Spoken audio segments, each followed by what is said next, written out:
Le Seigneur soit avec vous. Évangile de Jésus-Christ selon saint Matthieu. Gloire à toi, Seigneur. Après le sabbat, à l'heure où commençait à poindre le premier jour de la semaine, Marie-Madeleine et l'autre Marie vinrent pour regarder le sépulcre. Et voilà qu'il y eut un grand tremblement de terre. L'ange du Seigneur descendit du ciel, vint rouler la pierre et s'assit dessus. Il avait l'aspect de l'éclair, et son vêtement était blanc comme neige. Les gardes, dans la crainte qu'ils éprouvèrent, se mirent à trembler et devinrent comme morts. L'ange prit la parole et dit aux femmes, « Vous, soyez sans crainte. Je sais que vous cherchez Jésus le crucifié. Il n'est pas ici, car il est ressuscité comme il l'avait dit. Venez voir l'endroit où il reposait. Puis vite, allez dire à ses disciples, il est ressuscité d'entre les morts, et voici qu'il vous précède en Galilée. Là, vous le verrez.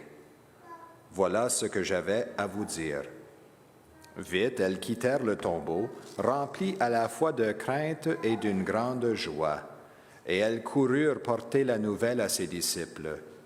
Et voici que Jésus vint à leur rencontre et leur dit, « Je vous salue. » Elles s'approchèrent, lui saisirent les pieds et se prosternèrent devant lui.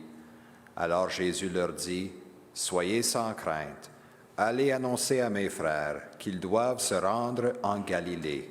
C'est là qu'ils me verront. » Acclamons la parole de Dieu.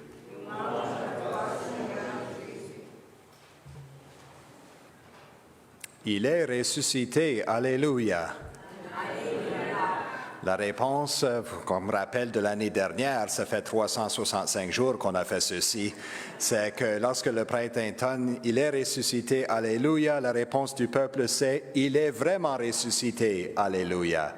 OK? Deuxième tentative. « Il est ressuscité, Alléluia ». Amen. Quelle joie d'entendre l'Alléluia chanter dans nos églises avant l'Évangile après ces 40 jours du carême.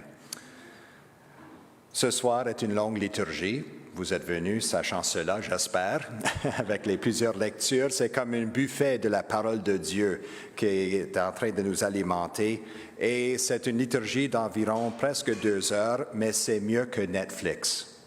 Beaucoup mieux que Netflix ou d'autres plateformes que vous visionnez. Mais parlant de Netflix, il y a une série très, très intéressante qui va paraître en français et en espagnol cette année, mais qui a déjà paru pour 3 saisons maintenant en anglais, qui s'intitule « The Chosen », le choisi. C'est la vie de Jésus. La vie de Jésus dès sa naissance à sa résurrection et tous les miracles et les scènes différentes. Et le but et l'objectif de l'émission de la série, c'est de nous donner vraiment un clin d'œil à l'intérieur de la vie des apôtres, de leur histoire personnelle, de Marie-Madeleine, de Jésus, son humanité, sa divinité. Et pour moi, personnellement, ça m'a ouvert beaucoup à des temps de réflexion et de prière, de différents points de vue de chaque personne qui a connu Jésus, parce que nous sommes les témoins aussi de sa vie et de sa résurrection parmi nous. Une personne intéressante, c'est notre évangéliste de ce soir, Saint Matthieu. Dans la série, le personnage de Saint Matthieu, parce qu'on a juste quelques lignes de sa vie dans l'Évangile lorsqu'il était collecteur d'impôts et Jésus l'a appelé de le suivre, c'est que Saint Matthieu, lui, était un homme, un mathématicien. Il calculait et mesurait tout. Ça paraît comme un personnage, même sur le spectre de l'autisme. Mais il y avait tellement de dons, de talents en lui, parce qu'il souciait de tous les détails autour de lui dans son tribunal de collecteur d'impôts. Il est un des apôtres, mais chaque fois qu'il y a un miracle de Jésus, il est complètement ébloui. Toutes ses calculations, tous les détails, ses mathématiques, sa comptabilité, n'a pas eu de l'espace et de la place pour ce geste de Jésus à l'intérieur. Alors chaque fois, je divulgue un petit peu l'histoire de cette série, alors je m'excuse d'avance, mais chaque fois qu'il y a un miracle de Jésus, Matthieu est complètement bouche bée. Il n'y a pas de parole à expliquer parce que c'est hors de ses connaissances que ceci est possible.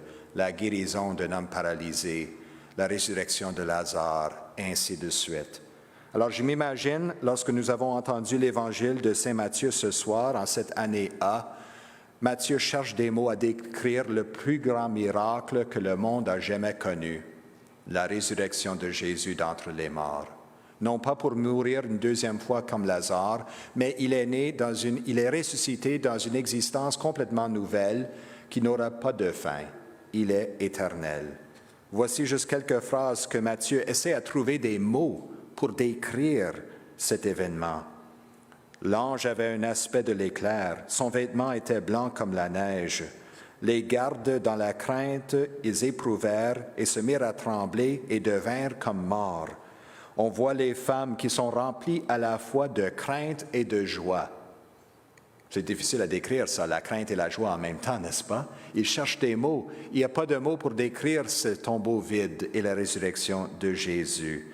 Mais il nous aide à nous insérer dans le texte, dans le contexte de ce grand miracle. Il donne une instruction importante, Matthieu, par exemple.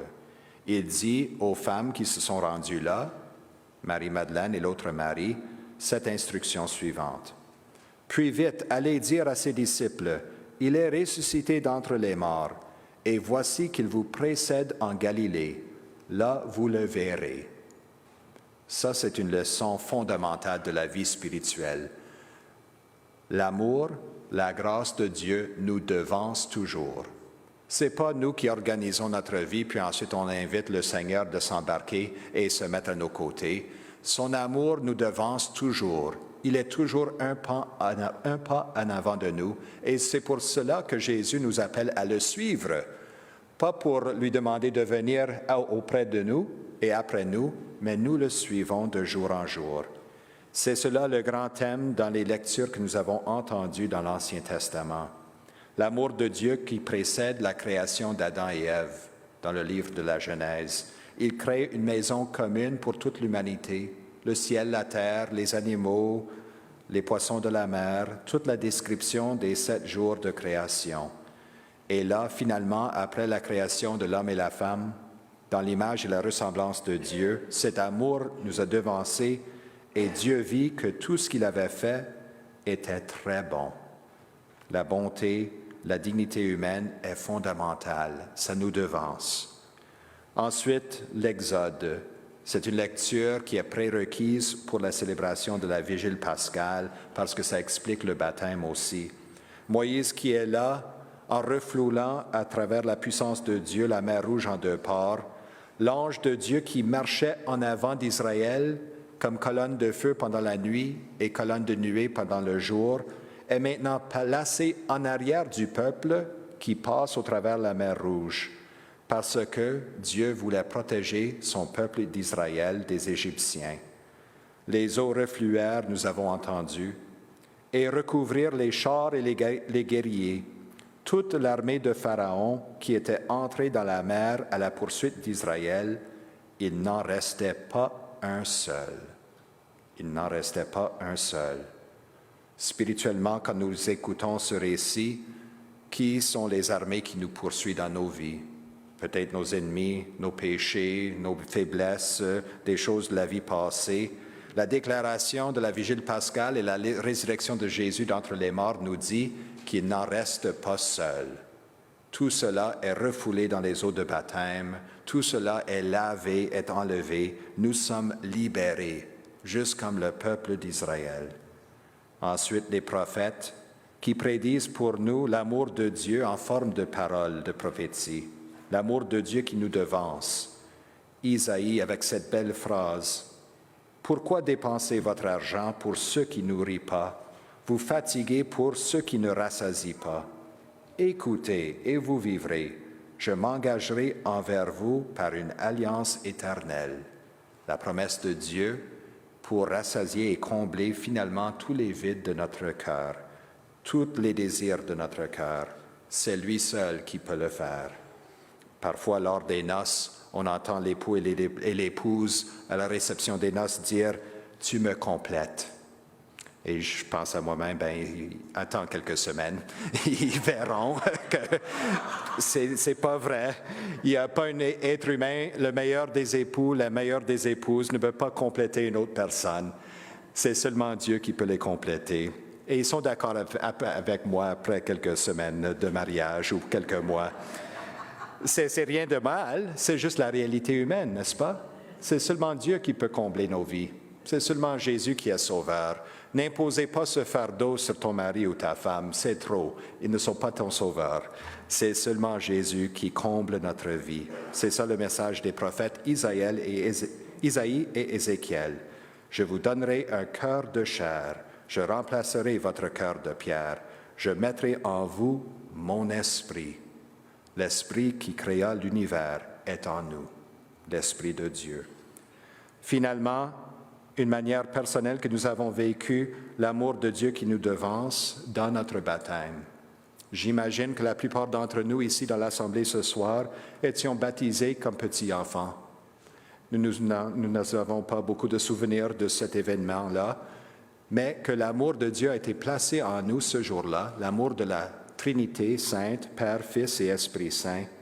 Et là, on voit les résultats se développer année après année dans notre vie.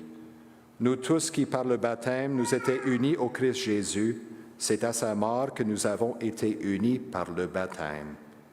Le baptême est là comme don pour s'épanouir chaque instant de notre vie chrétienne à la suite de Jésus. La résurrection de Jésus que nous célébrons ce soir et la saison de Pâques change tout dans le monde et dans notre vie personnelle. Si nous pensons que les meilleures années de notre vie sont derrière nous, nous avons tort. L'amour de Dieu nous devance. Les meilleures années de notre vie, c'est le moment présent que Dieu accorde sa grâce et nous donne l'opportunité à rencontrer son Fils ressuscité à nouveau. Les meilleures années de notre vie ou les meilleurs temps de notre vie, c'est lorsqu'on rencontre Jésus ressuscité, le Créateur de toute vie. Si nous pensons que les meilleures années de la vie de l'Église sont derrière nous, dans l'ancien temps, quand les églises étaient comblées, des centaines et des centaines de premières communions, confirmations, nous avons tort. Les meilleures années de la vie de l'Église sont à venir, sont à chaque fois que nous pouvons ouvrir nos cœurs personnels à l'amour infini de Dieu. Il n'y avait jamais un âge d'or dans l'Église. Il y a des clubs de l'âge d'or, oui, mais pas une époque d'âge d'or dans notre vie personnelle, ni dans la vie du monde ou la vie de l'Église. Parce qu'il y a toujours le péché, il y a toujours la bonté en même temps. L'âge d'or, c'est où on se trouve avec Jésus. Lorsqu'on se trouve avec Jésus ressuscité, c'est là l'âge d'or. Si nous avons 90 ans, 20 ans ou 2 ans, peu importe, c'est là le trésor de notre vie. C'est à nous alors que Jésus invite à nouveau cette Pâque de le suivre.